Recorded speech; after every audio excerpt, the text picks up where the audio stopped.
welcome in. Often I get asked questions on how to navigate challenging relationships, especially those who are most close to us, whether it's family members or partners. And I have my fair share of these in my life. So I have no shortage of things to work with. And just a disclaimer before I go into some perspectives on this. By no means have I figured this out, right? I just try different stuff and I work with it. And mostly I try my best to show up. So that's the first thing I want to talk about is I think there's a lot to be said for just showing up to the process with someone. And of course, that process can look a lot of different ways, whether they want to communicate with us or not. That process can look a lot of different ways in how skillful they are or skillful we are at communication, verbal communication. And either way, I think the main thing we can do to work with challenging relationships in our life with others is just show up, just continually show up and come with an attitude that you're willing to work with it.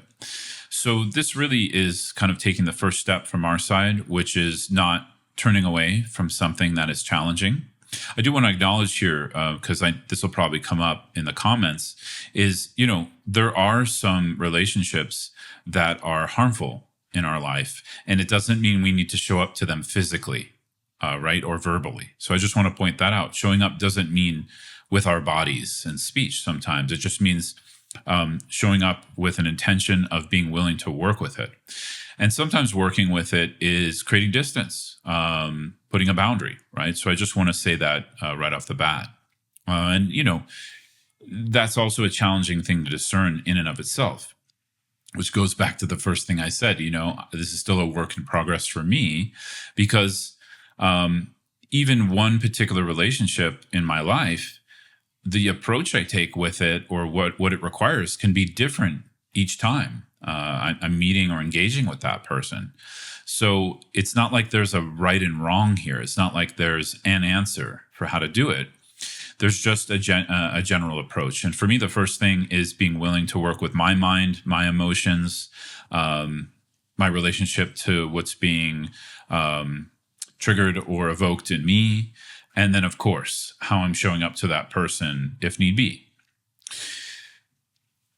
So to me, the second thing I wanted to talk about was this root of compassion that we can bring to working with challenges in our relationships. And the essence of compassion is really just being willing to meet things that are uncomfortable.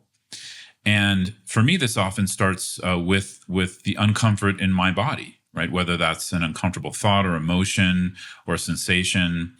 And it doesn't mean that the uncomfort is correct or right. It just means that it's happening. And when something's happening, if we turn away from it, we're actually turning away from reality to a certain degree. Now, again, little caveat here. If you need a break, take a break, right? So it's not like we're, forcing our eyes open to everything. No, sometimes we need a break, but we take a break in order to renew so we can come back to our work of compassion.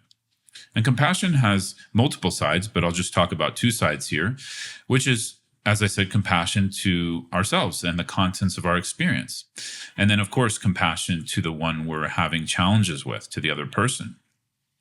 So I've often found it the most helpful to work with either simultaneously, if I'm with someone physically, or first work with my side of the street, work with compassion towards, the different kinds of emotions that are rising within me. Often in challenging relationships, for me, I'm dealing with impatience and different forms of aversion, right?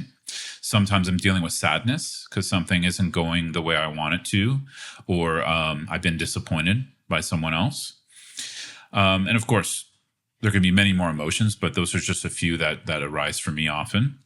And so I'm working with those. I'm applying practices such as the different kinds of compassion, somatic compassion techniques I teach here on my channels, on my podcast.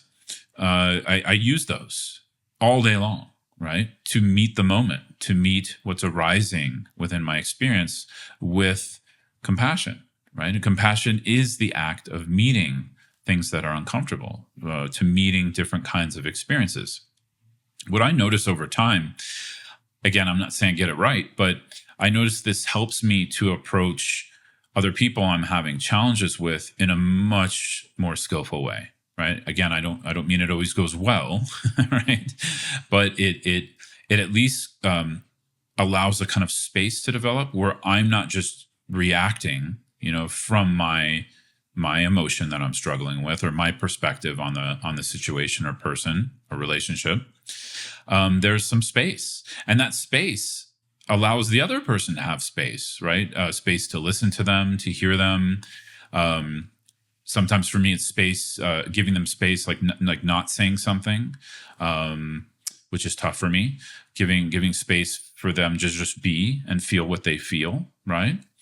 And sometimes it's space in a conversation to find the right moment to share something that's difficult to share, right? That it is is hopefully going to serve both of us moving through that challenge. So this is really one of the key ways, and I think here this is where meditation really comes in to affecting our relationships. Because for me, meditation is not just about sitting on the meditation cushion in the morning. That is I call that my laboratory. That's my laboratory in the morning, where I'm not distracted by so much stimulus, phone, conversations, etc. I'm just sitting quietly and working with my mind and working with my emotions, and often working with different kinds of Buddhist practices. But the point of that is that when I get up off of that cushion, that there's the post meditation, there's the meditation I bring into my daily activities. And what does daily activities mean? It also means my relationships, whether they're going well or not. So this is where an approach of compassion and awareness really help. Compassion is the approach of how we meet ourselves and others, meaning being open to sitting with discomfort. And awareness is our ability we develop in meditation to not only bear witness, but to actually see and know things without that knee-jerk reaction, right? Because we can be aware, for instance, that impatience or sadness is arising for us, but we don't have to necessarily react. If we're aware of that, we actually have more choice. Again, it comes back to what I was saying earlier. We have more space. There's more fluidity to work with ourselves. And then, of course, to work with someone else. So this is where I think relationally, meditation just has so much benefit, because it's not about creating so much calm that we're so chill. I don't know. I mean, that's fine. That's an approach. And I think there's nothing wrong with that. Definitely not in the beginning. There's nothing wrong with that. Often we just need that chill space. But I don't know if being chill is the most functional. Like sometimes we don't need chill. We need like action. We need, I don't know if I want to go as far to say intensity, but we need to be involved. And, that requires energy, that requires engagement. I don't think that necessarily requires anger most of the time, but it definitely requires engagement. Compassion is very engaged, right? So when I refer to space, I'm not necessarily talking about being a chill person. I just mean that we know how to relate with ourselves, right? We have the space internally to provide the kindness of space externally when there's a challenge coming up in one of our relationships, right? And again, just to reiterate, challenges don't mean we're doing something wrong, or even that the other person is doing something wrong. This is one thing I reflect on to help me with this when I, start to feel frustrated. We all are viewing the world individually. And that doesn't mean there's not a collective world we share. There is. And it doesn't mean there's things in common, that there's not things in common. There are. But we're also perceiving those things in common individually. And so when we acknowledge that and recognize that, there's even more space for the other person. There's more space for ourselves, because we see, the way we're looking at something is not necessarily how someone else is looking at it, right? And even with that basic truth, we can also see how they're looking at it, the approach they're taking, or maybe what we consider confusion they're getting into. it's not that they're wrong, it's that that's what they're seeing. And if we can try to see what they're seeing, even more empathy and compassion can develop, right? Because then we can hold them in that space. It doesn't mean not hold someone accountable, right? If they're doing something harmful, it just means we're able to see why they're doing what they're doing. And this allows proper communication to take place a little bit more. So just to recap, start on your side of the street.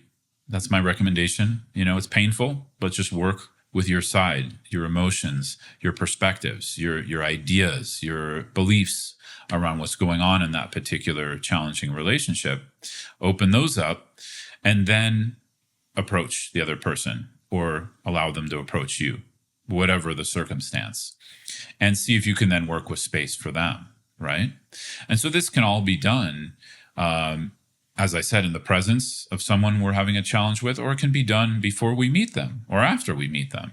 Often it's like we can think of this as the rehearsal, where athletes, great musicians, all kinds of people who grow to be skillful at a certain talent or a certain thing they're doing, they rehearse a lot, right?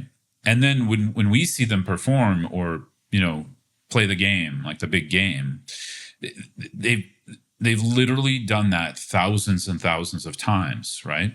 So when they're performing or in front of others, it can seem a little bit more fluid and seamless, but actually they've just practiced. So we can also do that. We can practice how we might approach someone that we're having a challenge with, how we might speak with them, practice working with our emotions and reactions, right? And so then when the big game happens, when we're actually in the presence of this person, there's a chance there can be a more skillful and harmonious and compassionate interaction, right? And compassion just means here that we're trying to create some kind of harmony so we're not, in more pain. And the other person isn't in more pain, right? So here we can all naturally see that when there's harmony in relationship, there's more contentment. When things are disharmonious, we tend to experience less contentment, right? And then of course sometimes we can't control that, and when we can't control it, and we're trying to make things content all the time, sometimes we just have to give some space and release for a little bit, and come back to the drawing board. So anyways, this is just some of the things I do on a regular basis when I'm faced with challenges in my personal relationships. I hope these can be helpful to you. This is a broad area, so if you're watching this on YouTube, please comment if any of this is resonating with you, and or if you have some things to say, if there's things that you do that really help. Similarly, if you're listening to this as an audio and on my podcast, you can reach out to me at scotttusa.com or go comment on YouTube and let me know, some things that you use when things get tough, right? So thanks so much, everyone. Yeah, best of luck.